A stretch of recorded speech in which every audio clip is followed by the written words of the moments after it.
The AI revolution is ushering in trillions of dollars in new investments and in technology that could dramatically change every aspect of our lives. Well, some economists liken this era to the early internet boom of the 1990s, but this weekend's essay in the Forecast newsletter asks the question, does that parallel hold up? Bloomberg News senior editor Chris Anstey joins us now from Boston. Chris, great to have you with us. You have the President's economic team making this argument, saying it's like the run-up to the dot-com bubble bursting, I suppose. You argue there are problems with the parallel. Just to quote a bit from your essay. They don't mention the bubble. They don't mention the bubble, I should say. They just mention the early years. The fervor and the investment and the excitement and all of that. You write the bottom line is that technological revolutions don't take place in a vacuum. The wider macro context is as important as the technology itself. Just tick through, if you could, what's different today in that wider macro context than back in the 1990s? Yes, so people like Scott Bessent and Kevin Hassett, the Treasury Secretary and National Economic Council Director, what they're focusing on is just one little tidbit here.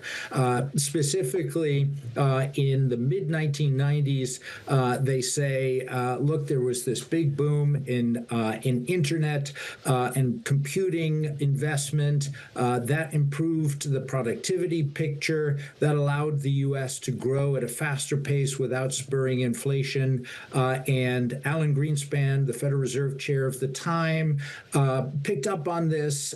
He was very prescient, and he realized that the Federal Reserve could keep interest rates low for longer and allow this productivity boom to unfold. But there were other things going on, as I point out in the essay.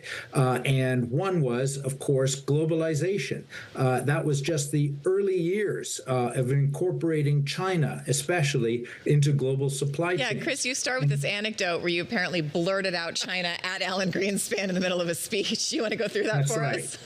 Yes, I was the incoming U.S. economy team leader, and we had Alan Greenspan at the Bureau. He was a longtime contact of our then Bureau Chief Al Hunt, and I guess I was, eager to impress my new colleagues that, I knew all about what Greenspan was talking about, and I kind of blurted out that his most important metric looking back at disinflation over the past decade was the declining price of Chinese goods imported into the United States. And he kind of glanced over at me and scowled and said, do you want to continue with the whole presentation?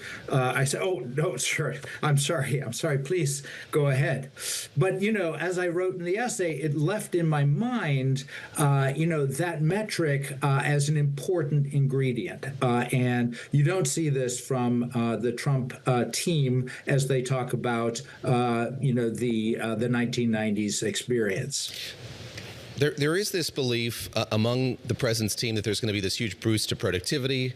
It's not going to have a dramatically negative effect on the labor market. It's going to benefit a lot of workers. When you look back at the 1990s, how long did it take, Chris, for Alan Greenspan, other policymakers, economists, to get a fuller sense of how dramatic those changes that were unleashed with the internet actually were?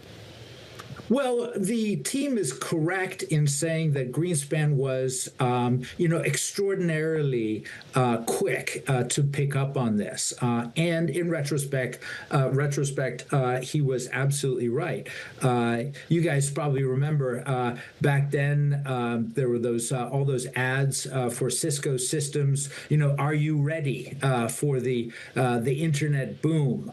No doubt that it had a profound effect on productivity, and it improved a lot of things. We saw, economic growth pick up to an extraordinary pace compared with the previous decade. But we also saw, as I said, all of these other dynamics, including, fiscal contraction. In borrowing that allowed the private sector to borrow without paying higher interest rates at the long end. Chris Anstey, thank you very much. Appreciate it.